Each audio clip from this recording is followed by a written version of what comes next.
Καλημέρα σας. Καλή εβδομάδα. Χαιρόμαστε πολύ που είστε όλοι εδώ, ή σχεδόν όλοι.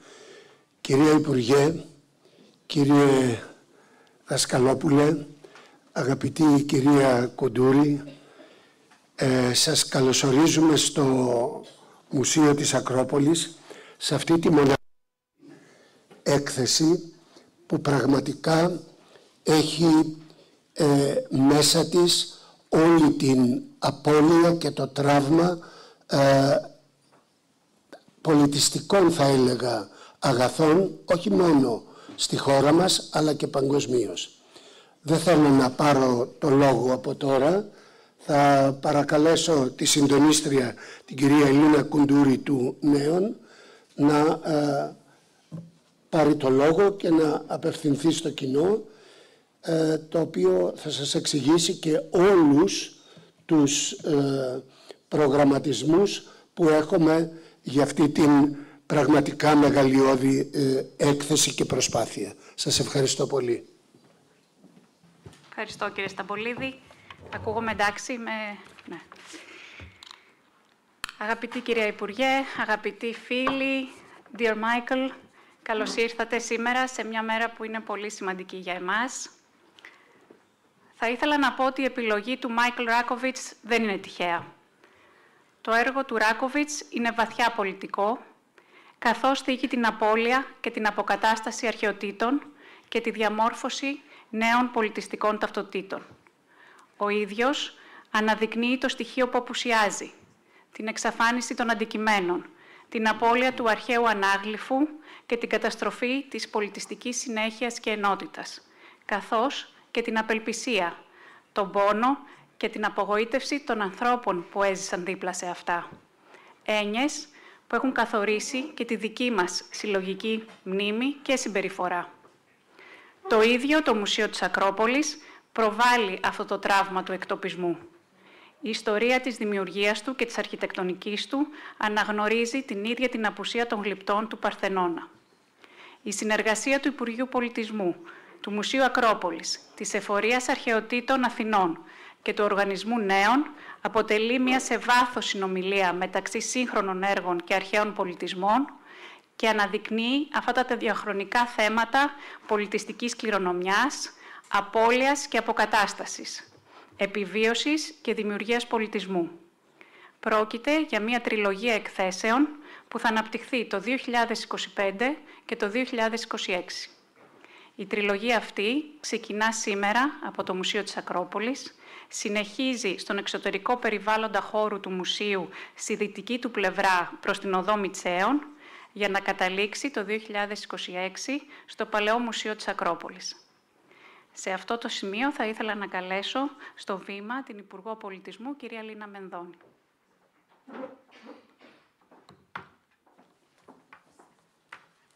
Καλημέρα σε όλους. Καλή εβδομάδα. Μάικλ, καλώς ήρθες στην Αθήνα για άλλη μια φορά. Όπως ήδη ακούσατε, πρόκειται για μια τριλογία δράσεων, μια τριλογία εκθέσεων, η οποία είναι αποτέλεσμα στενής συνεργασίας του Υπουργείου Πολιτισμού, δια του Μουσείου της Ακρόπολης και της Εφορίας Αρχαιοτήτων Αθηνών, με τον Οργανισμό Νέων. Και, όπως είπε η κυρία Κουντούρη, αποτελεί η κυρία Ελίνα Κουντούρη, γιατί εδώ έχουμε και την κυρία Έλενα Κουντούρη ως προϊσταμένη της Εφορίας Ακροπόλεως. Αποτελεί μια σε βάθος συνομιλία μεταξύ των σύγχρονων έργων και των αρχαίων εκθεμάτων, αναδεικνύοντας διαχρονικά θέματα που αφορούν την πολιτιστική κληρονομιά, την προστασία της, αλλά και την καταστροφή της, την συντήρησή της, αλλά και τη βίωσή της, την επιβίωσή της και την προσπάθεια αποκατάστασής της. Η τριλογία αυτή, όπως μόλις ακούσατε, θα ξεκινάει σήμερα από το Μουσείο της Ακρόπολης, θα συνεχιστεί στον χώρο του Μουσείου, αλλά έξω από το κέλυφος του Μουσείου, για να καταλήξει το 2026 στο Παλαιό Μουσείο της Ακρόπολης, επάνω δηλαδή στο βράχο. Όπως ξέρετε, τα τελευταία χρόνια η Εφορία Αρχαιοτήτων Πόλης Αθηνών κάνει μια πολύ μεγάλη προσπάθεια να ολοκληρώσει την αποκατάσταση του Παλαιού Μουσείου, το οποίο, όπως έχω πει και άλλες φορές, δεν θα είναι ένα συμβατικού τύπου μουσείο, αλλά θα είναι ένα συνδυασμός μόνιμων εκθέσεων, κυρίως αρχιτεκτονικών και λοιπών θραυσμάτων, μαζί με περιοδικές αρχαιολογικές εκθέσεις, οι οποίες θα αναδεικνύουν κάθε φορά ένα ουσιαστικό θέμα της πόλης της Αθήνας και της Αθηναϊκής Δημοκρατίας. Θα είναι μία έκθεση η οποία θα συμπληρώνεται με ψηφιακά μέσα προηγμένης τεχνολογίας και τεχνητής νοημοσύνης και επίσης θα υπάρχει ένας χώρος που θα φιλοξενούνται εκθέσεις σύγχρονης τέχνης, οι οποίες εμπνέονται και συνομιλούν με την πολιτιστική κληρονομιά και με την ίδια την Ακρόπολη. Όπως ξέρετε επίσης πάρα πολύ καλά, η συνεργασία του Υπουργείου Πολιτισμού με τον Νέον δεν είναι καινούρια και ήδη έχει δώσει ισχυρά δείγματα γραφής τα τελευταία χρόνια. Ξέρετε πολύ καλά ότι σύγχρονα έργα τέχνης, με την υποστήριξη, την απόλυτη υποστήριξη του οργανισμού, έχουν εκτεθεί σε επιλεγμένους αρχαιολογικούς χώρους, σε ένα πρόσφορο διάλογο που ενισχύει την ενότητα, την μεγάλη ιστορική διαχρονία του ελληνικού πολιτισμού. Σήμερα ξεκινάει η πρώτη έκθεση αυτής της τριλογίας. Στην πραγματικότητα είναι ένας θαυμαστός πολιτισμός, αυτός των Ασσυρίων, από τους παλαιότερους πολιτισμούς της λεκάνης της Μεσογείου, που συνδυάζεται και συνδιαλέγεται με τις ελληνικές αρχαιότητες του Μουσείου της Ακρόπολης, σε αγαστή και δημιουργική σύμπνοια με σύγχρονες δημιουργίες του Μάικλ Ράκοβιτς, ο οποίος εμπνέεται από τον πολιτισμό του βιβλικού βασιλείου της αρχαίας Ασσυρίας, που μας κληροδότησε πραγματικά μερικά αριστουργηματικά έργα της Μεσοποταμίας. Δυστυχώς, κάποια από αυτά τα αριστουργήματα, ακόμα και πρόσφατα, αντιμετώπισαν τη βίωση και την καταστροφή. Πολλά, είτε ακέραια, είτε θραύσματά τους, εκλάπησαν και απομακρύνθηκαν βία από τους τόπους που τα δημιούργησαν. Πέραν λοιπόν όλων των άλλων μηνυμάτων της τριλογίας, αυτή καθ' αυτή η έκθεση παραπέμπει στην καταστροφή και τη βίαιη αρπαγή των γλυπτών του Παρθενώνα. Δεν είναι λοιπόν τυχαία η συνομιλία η οποία αναπτύσσεται. Αφορά τους αρχαίους πολιτισμούς, αλλά αφορά και ένα μείζον εθνικό μας ζήτημα. Πολιτική προτεραιότητα του Υπουργείου Πολιτισμού είναι η όσμωση της πολιτιστικής κληρονομιάς με τη σύγχρονη δημιουργία, αλλά και η ενίσχυση της εξωστρέφειας του ελληνικού πολιτισμού. Στις προτεραιότητές μας αυτές ανταποκρίνεται η συνεργασία μας με τον Οργανισμό Νέων και στη συγκεκριμένη τριλογία. Θέλω να ευχαριστήσω τον Δημήτρη Δασκαλόπουλο για την άριστη συνεργασία μας, αλλά και για την αέναη γενναιοδωρία του. Η εμπνευσμένη δημιουργία του Μάικλ Ράκοβιτς αποτελεί το συνεκτικό δεσμό αυτής της τριλογίας. Το Μάικλ, με τον οποίο συνεργαζόμαστε τα τελευταία 2 χρόνια, προκειμένου να δημιουργηθεί το κόνσεπτ αυτής της τριλογίας, και βεβαίως ο ίδιος συνεργάζεται στενά σήμερα με τον Νίκο Σταμπολίδη και την Ελίνα Κουντούρη, και στο εξής με την Έλενα Κουντούρη, προκειμένου και την Ελίνα βεβαίως, με 2 κυρίες Κουντούρη, προκειμένου να διαμορφωθεί και το τελικό κόνσεπτ, το οποίο θα παρουσιαστεί περίπου τέτοια εποχή του χρόνου στο Παλαιό Μουσείο της Ακρόπολης. Θέλω να ευχαριστήσω πραγματικά τον Νίκο Σταμπολίδη και την Ελίνα Κουντούρη για την πολύ μεγάλη προσπάθεια που έκαναν. Όπως θα ακούσετε, δεν θέλω να κλέψω από τις δικές τους τοποθετήσεις, όπως θα ακούσετε, είναι μια ουσιαστική συνεργασία, η οποία αποπνέει πολλούς συμβολισμούς, περισσότερους από ό,τι κανείς μπορεί να αντιληφθεί με το πρώτο άκουσμα. Θέλω να ευχαριστήσω ιδιαίτερα την Έλενα Κουντούρη και στο πρόσωπό της όλους τους συνεργάτες της στην Εφορία Αρχαιοτήτων Πόλης Αθηνών και φυσικά τον αρμόδιο τμήματάρχη, τον Νίκο Πετρόχυλο, για όλη την δουλειά που κάνουν στο Παλαιό Μουσείο της Ακρόπολης, το οποίο, όπως σας είπα, θα ανοίξει τις πόρτες του περίπου σε 1 χρόνο από σήμερα και επισημαίνω ότι ίσως αυτό το κτίριο του Παλαιού Μουσείου είναι το πιο σημαντικό, θα έλεγα, κτίριο σήμερα της Αθήνας, για να περιοριστώ εδώ. Εάν δεν υπήρχε αυτό, εάν είχε κατεδαφιστεί κάποια στιγμή, εννοείται ότι δεν θα μπορούσε να χτιστεί τίποτα στην εγκύτητα του κτηρίου με τον Παρθενώνα και με τα άλλα αρχαία κατάλοιπα. Το έργο του Παλαιού Μουσείου δεν θα παρουσιάζει μόνο εκθέσεις, αλλά στην πραγματικότητα, εξαιτίας αυτού, θα αποδοθεί επισκέψιμο και ένα κομμάτι της Ακρόπολης, ένα τμήμα των μνημείων της Ακρόπολης, τα οποία σήμερα παραμένουν αθέατα και σε κάθε περίπτωση δυσανάγνωστα.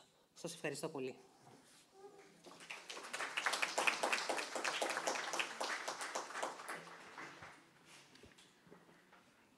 Κύριε Υπουργέ, ευχαριστούμε πολύ που μας έχετε συμπεριλάβει σε αυτό το όραμά σας. Και θα ήθελα να δώσω το λόγο στον ιδρυτή του Νέων, κύριο Δημήτρη Δασκαλόπουλο. Καλημέρα σας. 2 γρήγορα λόγια από μένα. Ευχαριστίες θέλω να εκφράσω στην Υπουργό Πολιτισμού, στην Εφορία Αρχαιοτήτων, στο Διοικητικό Συμβούλιο του Μουσείου Ακρόπολης, στο Διευθυντή Νίκο Σταμπολίδη, βέβαια, στον καλλιτέχνη μας, τον Μάικλ, και στο Νέον.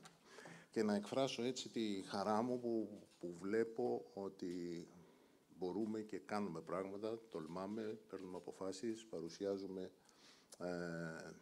πρωτοβουλίες σε όλους τους τομείς. Αυτό είναι που λείπει πολύ συχνά από αυτή τη χώρα, στην οποία συνηθίζουμε να βαφτίζουμε τα θέματα πάρα πολύ σύνθετα και να ζητάμε να μιλάμε επαόριστον για το αν υπάρχει κάτι να κάνουμε ή όχι.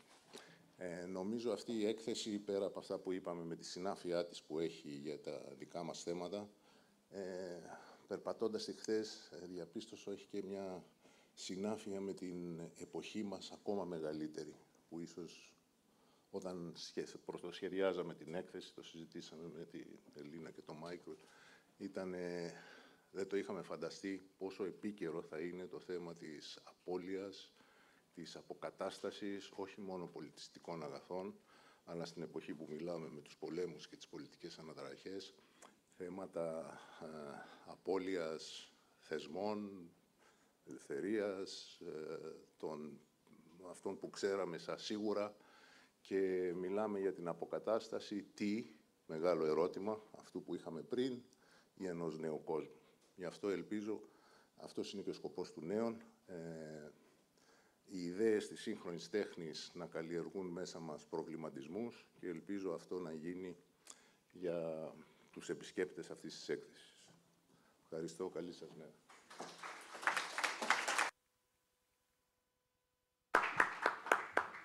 Σας ευχαριστούμε πολύ για την συνεχή σας υποστήριξη και για το δικό σας όραμα που μας οδηγεί.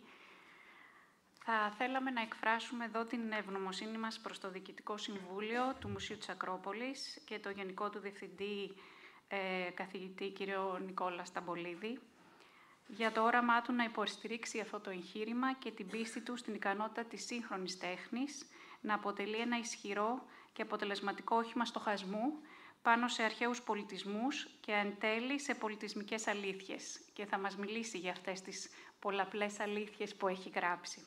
Ήταν τιμή μου να συνεπιμεληθώ την έκθεση All Spice μαζί με τον καθηγητή Νίκο Σταμπολίδη.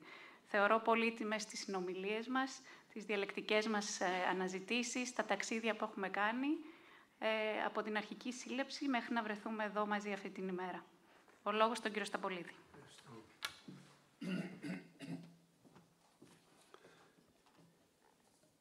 Κυρίες και κύριοι, όταν η πρόταση από το Νέον έφτασε στο Μουσείο της Ακρόπολης για μια έκθεση του Μάικλ Ράκοβιτς, αυθόρμητα απάντησα ότι κατά πάγια τακτική το Μουσείο δεν φιλοξενεί εκθέσεις καλλιτεχνών και μάλιστα εν ζωή, εκτός και αν πρόκειται για δημιουργίες του ίδιου του Μουσείου ή για διαλόγους τέχνης, όπως για παράδειγμα, διάλογοι μεταξύ αρχαιότητας και σύγχρονης τέχνης, Βυζαντίου, αναγέννησης και μοντέρνας τέχνης.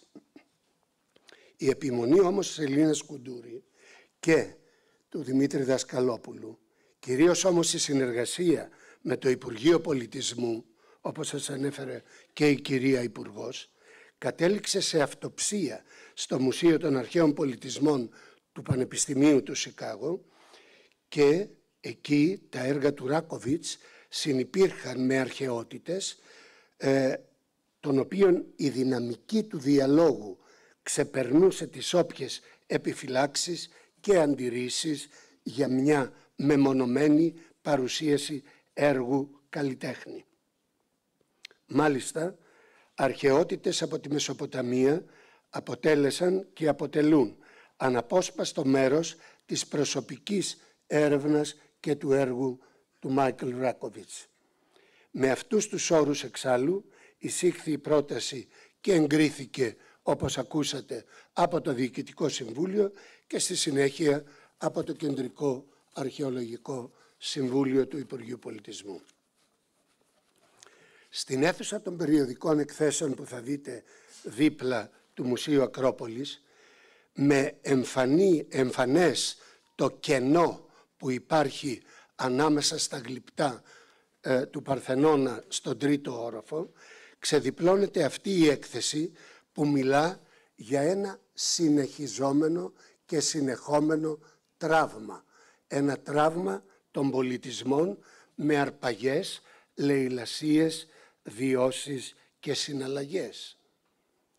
Κατά το Ράκοβιτς δεν ήταν η καταστροφή του Λαμασσού ή άλλες καταστροφές στην Εγγύς και Μέση Ανατολή για να καθαριστεί η χώρα, εννοώντας το Ιράκ, από αυτά υπό τον Ισλαμικό νόμο, όπως αξίωναν οι εκφραστές του, αλλά για πράγματα, αντικείμενα που ενώ για τους δυτικούς είχαν αξία, δεν συνέβαινε το ίδιο και για τους ανθρώπους.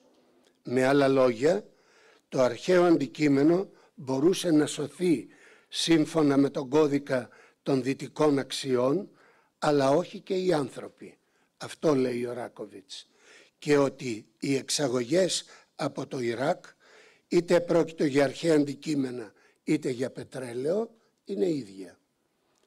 Βέβαια, ο Ράκοβιτς φέρει ένα υποθετικό παράδειγμα για να ενισχύσει την άποψη αυτή. Αν δηλαδή οι τζιχαντιστές είχαν πει υποθετικά, θα καταστρέψουμε 200 πλάκες ή αγάλματα από το παλάτι της Νιμρούντ, γιατί δεν είναι της Ισλαμικής παράδοσης, κάθε μουσείο στη Δύση θα άνοιγε τις πόρτες του να τις δεχθεί. Αν πάλι είχαν πει θα απολέσουμε 200 ανθρώπους, κυρίως Ασσύριους και Γιατζίντ, εκτός και αν τους πάρετε μακριά από τη χώρα, κανείς στη Δύση δεν θα άνοιγε τις πόρτες του για να τους δεχθεί. Με αυτή την άποψη βέβαια δεν θα συμφωνήσω και το ξέρει ο Μάικλ, εάν σκεφτεί κανείς πόσες και ποιες χώρες και πόσους ανθρώπους έχουν φιλοξενήσει στη Δύση και ιδιαίτερα στον πρώτο σταθμό που είναι η χώρα μας. Βέβαια, πρέπει να είμαι ειλικρινής και δίκαιος, ο Ράκοβιτς δεν το κάνει αυτό παρά για να δημιουργήσει δυσφορία στους ανθρώπους, να τους κάνει να αισθανθούν άβολα, να σκεφτούν περισσότερο και τελικά να τους κάνει να αλλάξουν θέση. Φυσικά και οι άνθρωποι είναι το αξιακό επίκεντρο. Όμως θέλω να παραθέσω εδώ τη ρίση ενός πιστού του Ισλάμ, του Σεΐχη Καλίντ Αλ-Τζαμπούρι. Λέει, προσέξτε καλά, δεν ήμουν τόσο συντετριμμένος όταν κατέστρεψαν το σπίτι μου ή όταν σκότωσαν μερικούς από τους συγγενείς μου. Γιατί έτσι είναι η ζωή. Αλλά η Νιμρούντ ήταν όπως ένα μέρος της οικογένειάς μου. Αυτή η κληρονομιά ήταν μέρος της ζωής του όλου. Επομένως, όλο αυτό που υποστηρίζουν και οι αρχαιολόγοι και οι άνθρωποι της τέχνης και τα λοιπά, είναι ότι αυτά τα αντικείμενα μας αντιπροσωπεύουν σαν σύνολο, όχι μόνο τον καθένα χωριστά. Σε κάθε περίπτωση, για τις αρχαιότητες, κατά τη γνώμη μου, θα πρέπει να κάνει κανείς τον βασικό διαχωρισμό. Είναι πρόσφυγες ή εχμάλωτοι.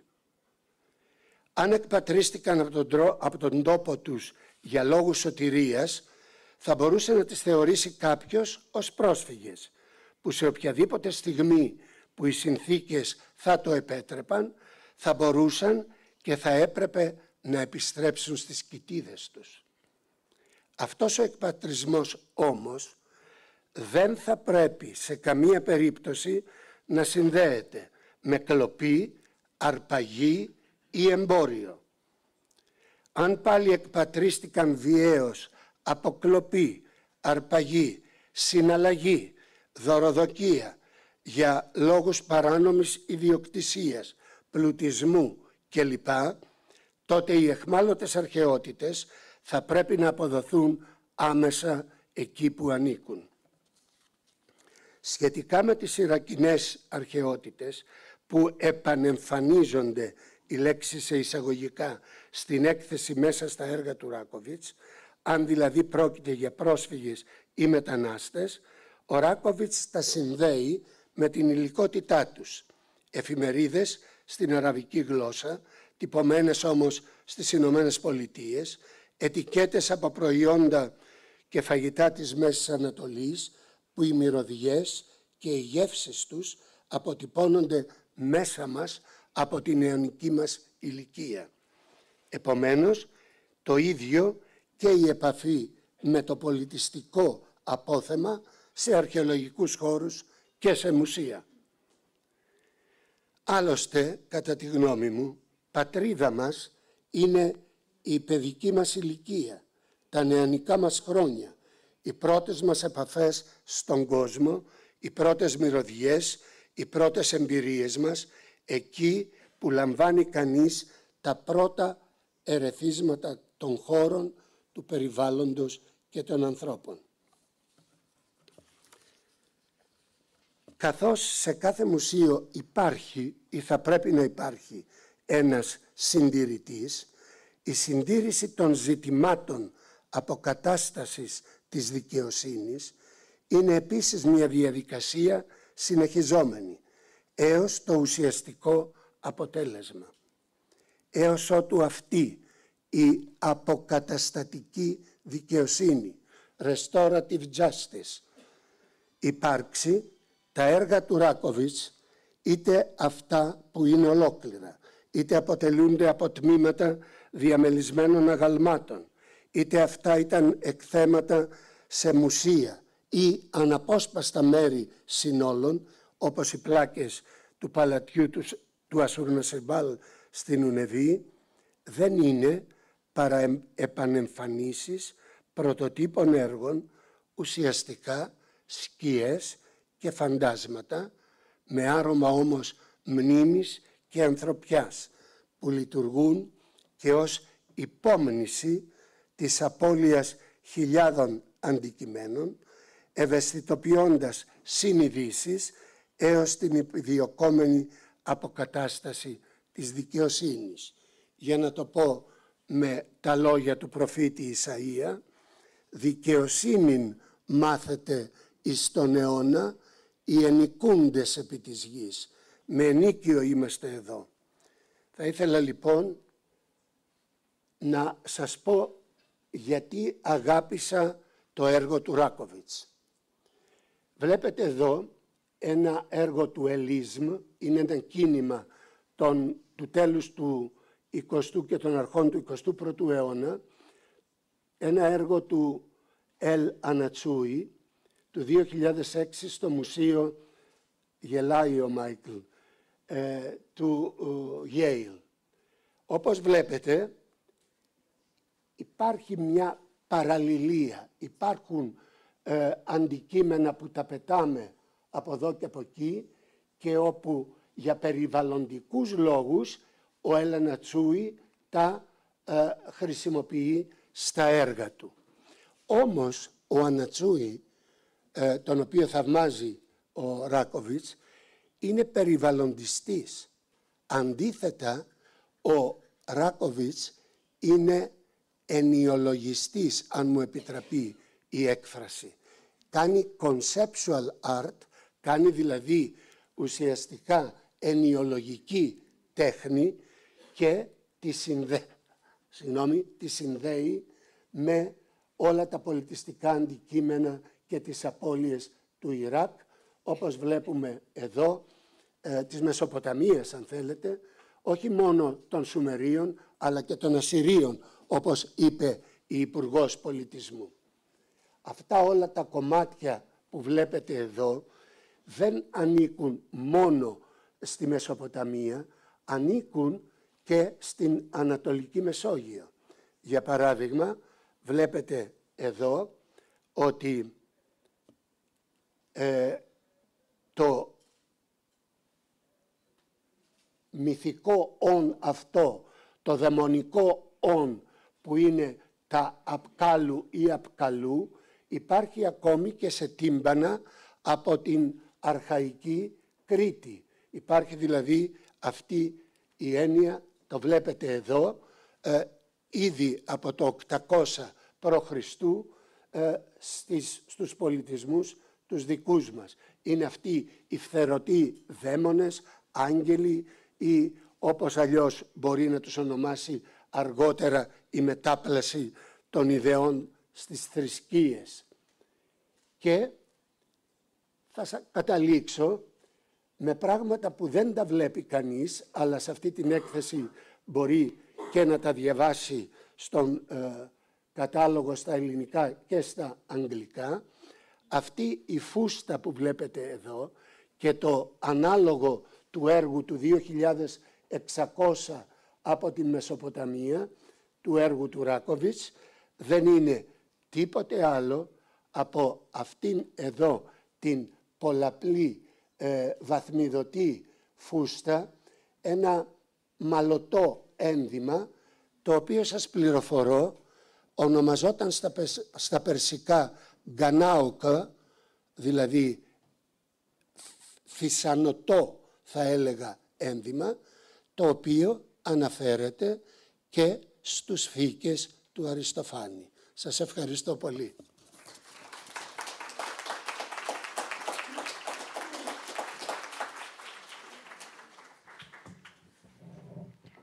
Κύριε Σταμπολίδη, ευχαριστώ πολύ. Ο Ράκοβιτς είναι απόγονος Εβραίων της μεταπολεμικής περίοδου μετά το Ολοκαύτωμα. Γεννήθηκε και μεγάλωσε στο Long Island της Νέας Υόρκης. Ο πατέρας του καταγόταν από το Μπρούκλιν, ενώ η μητέρα του και η οικογένειά της από τη Βαγδάτη και αυτοπροσδιορίζονταν ως Αραβοεβραίοι. Ο όρος αυτός ενισχύθηκε για εκείνον κατά το πρώτο έτος των σπουδών του ως καλλιτέχνη το 1992, όταν το διάβασε στις σκέψεις της πολιτιστικής κριτικού Έλα Σοχάτ. Εκείνη τοποθετεί μια παύλα ανάμεσα στις δύο λέξεις, περιγράφοντας τον όρο Άραβο-Εβραίος ως μια γέφυρα ανάμεσα σε δύο πολιτισμούς, μια σειραφή, μια επανένωση, μια επανασύνδεση δύο αποκομμένων μερών. Το να είναι Άραβας Εβραίος βρίσκεται στο κέντρο της ταυτότητας του Ράκοβιτς ως καλλιτέχνη και στοχαστή, επιτρέποντάς του να βλέπει τον κόσμο μέσα από το φακό ενός εκτοπισμένου ατόμου. Μέσα από το έργο του αποκαλύπτει τις συνέπειες της βίας και του πολέμου, τις ζωές που ξεχάστηκαν και χάθηκαν, καθώς και τα εκτοπισμένα και λαλητμένα αντικείμενα. Πώς αποκαθιστά σε ένα αντικείμενο ή ένα ιστορικό μνημείο που έχει καταστραφεί ή λαιλατηθεί, ποιες είναι οι προσωπικές και συλλογικές μας ευθύνες για την αντιμετώπιση συνεχιζόμενων αδικιών και διαγραφών, πώς μας επηρεάζει η καταστροφή και η τελική εξαφάνιση πολιτιστικών επιτευγμάτων. Με τον καλλιτέχνη Μάικλ Ράκοβιτς συνεργαστήκαμε πολλές φορές όλα αυτά τα χρόνια και θα θυμόσαστε και την έκθεση του στο Portals και στο Thousand Doors το 2014. Μάικλ, είναι ένα αληθινό προνόμιο να εργάζομαι τόσο στενά μαζί σου. Η θαραλέα σου πρακτική, η βαθιά στοχαστική σου προσέγγιση και το πνευματικό σου σθένος είναι τόσο ζωτικής σημασίας στο σημερινό κόσμο που ζούμε. Από τις συζητήσεις μας έμαθα πολλά και πολλοί από εμάς χρωστάμε στην αφοσίωση, την ταπεινότητα που τον διακρίνει και τη φιλοσοφική σου αντίληψη για τη ζωή. Σε ευχαριστώ πολύ που είσαι εδώ σήμερα και θα συνεχίσουμε με ένα μικρό διάλογο μεταξύ μου και του Μάικλ και είναι η ώρα να τοποθετηθεί και ο ίδιος. Thank you very much.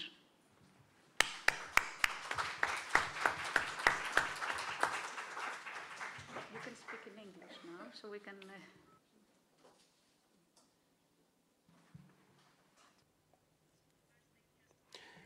Η πρώτη ερώτηση λοιπόν είναι πώς αισθάνεσαι που βρίσκεσαι εδώ σήμερα μαζί μας. Αισθάνομαι σαν να είμαι στο σπίτι μου. Είμαι πραγματικά ευτυχής και τολμώ να πω ευλογημένος που βρίσκομαι εδώ. Οφείλω πάρα πολλά στον Δημήτρη, εκ μέρους του Νέων. Ευχαριστώ πάρα πολύ για τη γενεοδορία σου, Δημήτρη.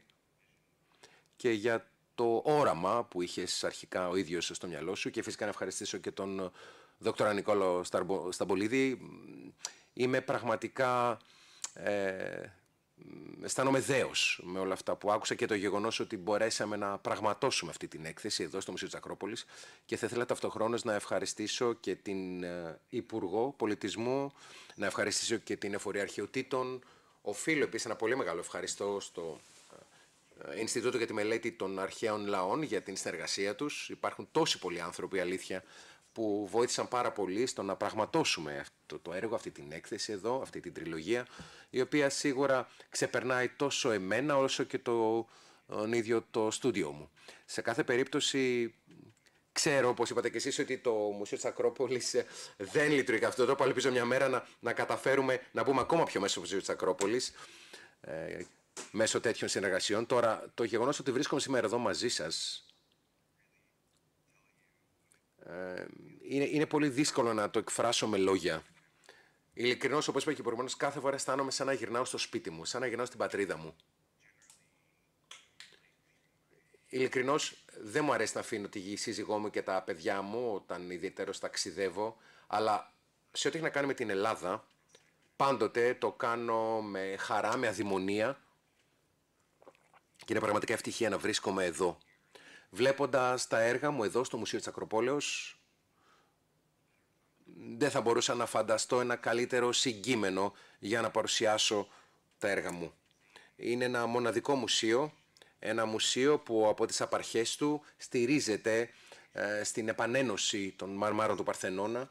Για μένα αποτελεί έναν φάρο για οποιονδήποτε ο οποίος ουσιαστικά δεν βρίσκεται μαζί με το δικό του άνθρωπο.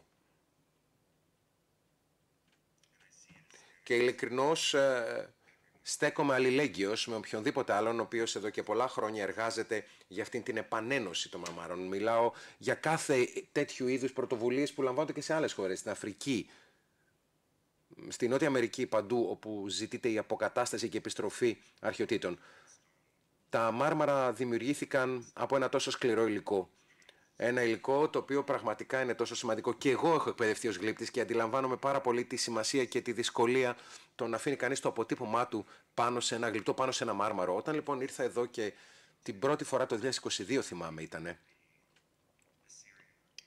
όπου έκανα τα relief του Κάμπλ Χου, του Νιμρούντ, ήδη από το 2018 που είχα ξεκινήσει και ο Μαρτίν και εγώ ουσιαστικά επανεμφανιζόμαστε μέσω των έργων μας σε αίθουσες μουσείων και όχι μόνο, αλλά η επανεμφάνιση ήταν να δείξουμε τι είχε καταστραφεί ήδη από τον ISIS από το 2015.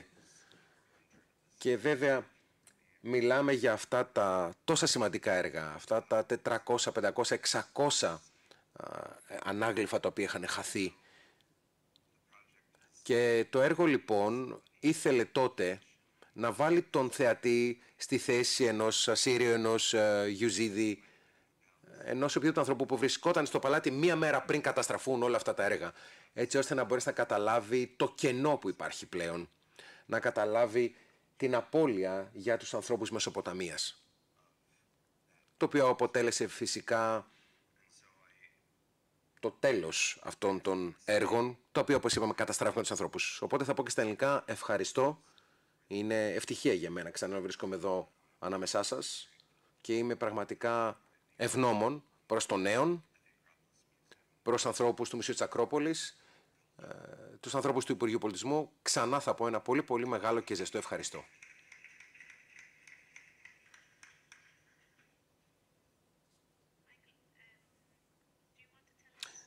Μάικλ, πριν επισκεφθούμε ουσιαστικά τις εκθέσεις, θέλεις να μας πεις πώς επέλεξες την λέξη Allspice. Το ξέρω ότι και ο Σταμπολής εξέγησε πάρα πολύ τη σημασία όλων αυτών των μπαχαρικών, το οποίο είναι πολύ σημαντικό για το πρώτο κομμάτι της τριλογίας, νομίζω. Κοιτάξτε, το να βρίσκω τίτλους εκθέσεις είναι κάτι το οποίο το βρίσκω εξαιρετικά συναρπαστικό. Αποτελεί μέρος, θα έλεγα, της ποιητικής μιας έκθεσης. Και βεβαίως δυσκολεύτηκαν πάρα πολύ να βρούμε τίτλο για αυτήν την έκθεση. Και βεβαίως τολμώ να πω ότι ο τίτλος αυτός, Allspice ή Μπαχάρι, προέκυψε και από μια άλλη ανάθεση που είχα λάβει στο πλαίσιο μιας έκθεσης που έκανα ένα wallpaper, όπου συνεργάστηκα με την μητέρα μου τότε, η οποία μου έδωσε την άδεια να χρησιμοποιήσω 25 συνταγές της Αγίας Μαγειρικής που είχε γράψει με το χέρι, που τις φιλούσε για μένα, για τα αδέρφια μου και ενδεχομένως και να τα περάσω στα παιδιά μου, ήδη από τη δεκαετία του 70.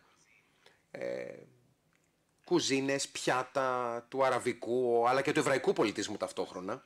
Αυτές οι συνταγές λοιπόν, όταν τις κοιτούσα, ένα από τα συστατικά που είδα σχεδόν παντού ήταν η χρήση του μπαχαριού.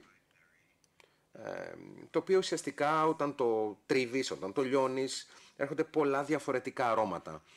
Αρώματα όπως είναι η κανέλα, όπως είναι το γαρίφαλο ή το μοσχοκάριδο ή το κάρδαμο. Και το Ιρακινό μπαχαράτ, που είναι ένα μείγμα μπαχαρικών, έχει πολλά μέσα μπαχαρικά. Και από σπίτι σε σπίτι χρησιμοποιούν διαφορετικά μπαχαρικά μέσα σε αυτό το μπαχάρι. Σε κάθε περίπτωση για μένα το μπαχάρι, αυτό που λέμε στα αγγλικά allspice, είναι κάτι το οποίο μπορούσαν να χρησιμοποιούν πάντοτε οι γυναίκες παλιά στο Ιράκ και το χρησιμοποιούσαν παντού, κυρίως ως υποκατάσταση αυτού του μπαχαράτ, του Ιρακινού μπαχαράτ, αυτού του μείγματος μπαχαρικών. Άρα λοιπόν και εγώ στη δική μου δουλειά, στο έργο μου, ένα από τα πράγματα που πάντοτε αγαπούσα και μ' άρεσε να διαβάζω ακόμα και στα βιβλία μαγειρικής, είτε είναι ελληνικά βιβλία μαγειρικής, είτε είναι βιβλία μαγειρικής των Ασσύριων ή κάθε άλλου πολιτισμού ο οποίος ζει εκτός από τον τόπο που έχει ζήσει, είναι ότι γράφουν τι υποκατάστατα μπορούν να χρησιμοποιήσουν στις συνταγές τους, αφού δεν βρίσκονται πια στις χώρες τους, για να βρουν, για παράδειγμα, το μπαχαράτ, να βρουν το Ιρακινό μπαχαράτ, οι Ιρακινοί που ζουν για παράδειγμα πλέον στις ΗΠΑ. Και λοιπόν, καθώς κοιτούσα την ετυμολογία αυτής της λέξης, τη λέξη substitute, υποκατάστατο, είδα ότι η λέξη substitute πηγάζει από το λατινικό substituere, που προέρχεται από το statuere, το οποίο το ουσιαστικό παράγωγο είναι στάτουα ή δηλαδή άγαλμα. Και βέβαια ως γλύπτης και εγώ, ο οποίος έχει αφοσιωθεί τα τελευταία 20 χρόνια στο να δημιουργεί γλυπτά άλλων γλυπτών που έχουν χαθεί, που έχουν αφανιστεί και είναι ουσιαστικά υποκατάστατα αυτών των γλυπτών, νομίζω ότι ο τίτλος ήταν ο καλύτερος που θα μπορούσα ποτέ να επιλέξω. Ευχαριστούμε πολύ. Εντός της έκθεσης θα δείτε ότι θα ξεκινήσουμε με ένα βίντεο που λέγεται Palace of Pleasure of Skodi. Αυτή είναι η αρχή με την οποία ξεκινάει η έκθεση και θα θέλαμε να παρακολουθήσει ο επισκέπτης. Θα μπορούσε λίγο να μιλήσει περισσότερο γι' αυτό και μετά θα πάμε μέσα στους χώρους έκθεσης και να συνεχίσουμε εκεί τη συζήτησή μας, γιατί θεωρώ ότι όλοι θέλουν να πάνε και να δουν την εκπληκτική αυτή έκθεση. Ναι, το The Ballad of Special of Skodi είναι μια ταινία την οποία συνσκηνοθέτησα με τον παραγωγόμενο, άλλο υπέροχο άνθρωπο, τον Ρόμπερτ Σάισμαν, και είναι ένα έργο που μας πήρε, θα έλεγα, πολύ χρόνο να δημιουργήσουμε. Αλλά το 2005, συγκεκριμένα το Φεβρουάριο του 2005,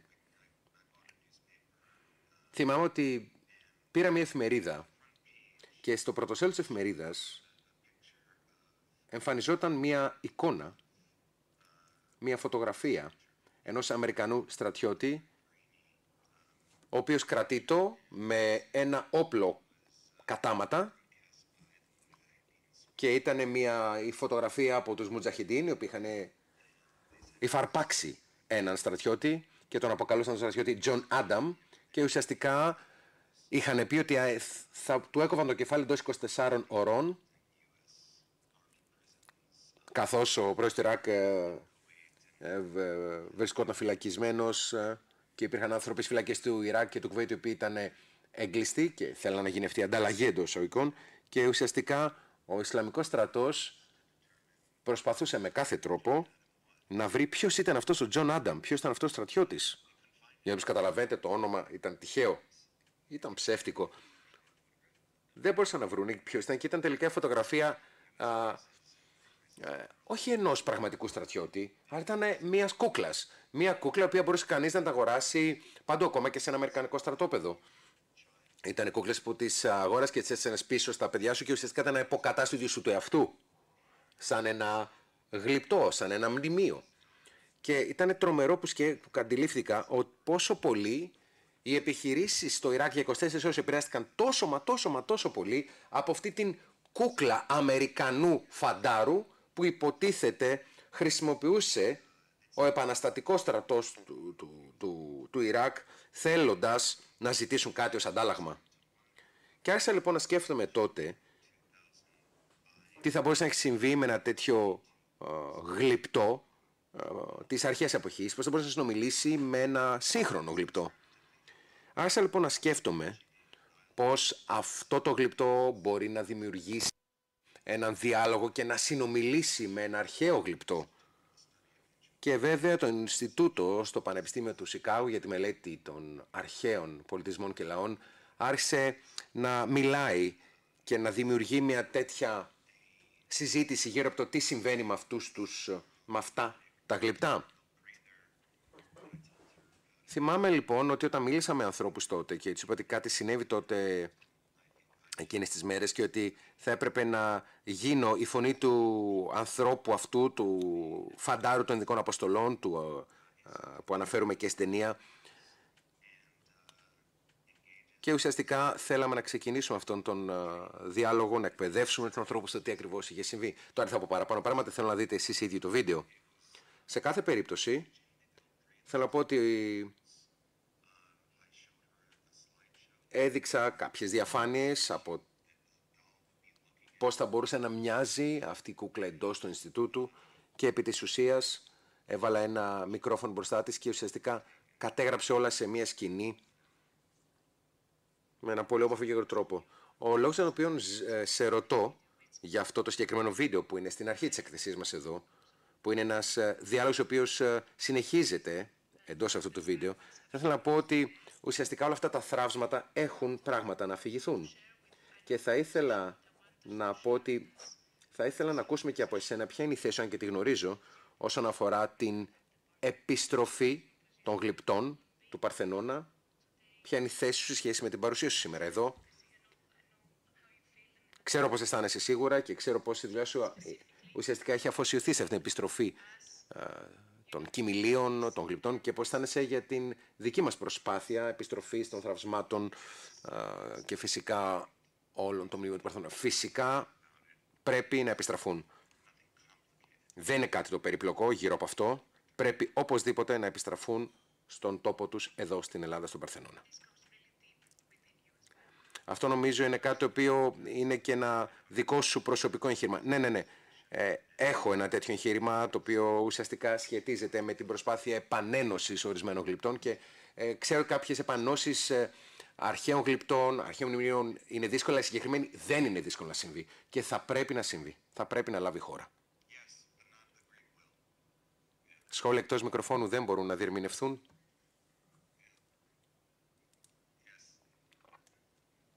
Συζήτηση εκτός μικροφώνου. Ευχαριστούμε πάρα πολύ. Πριν επισκεφθούμε την έκθεση... Αλλιώς μπορούμε να πάμε κατευθείαν μέσα. Ευχαριστώ πολύ. Σας ευχαριστώ πολύ όλους.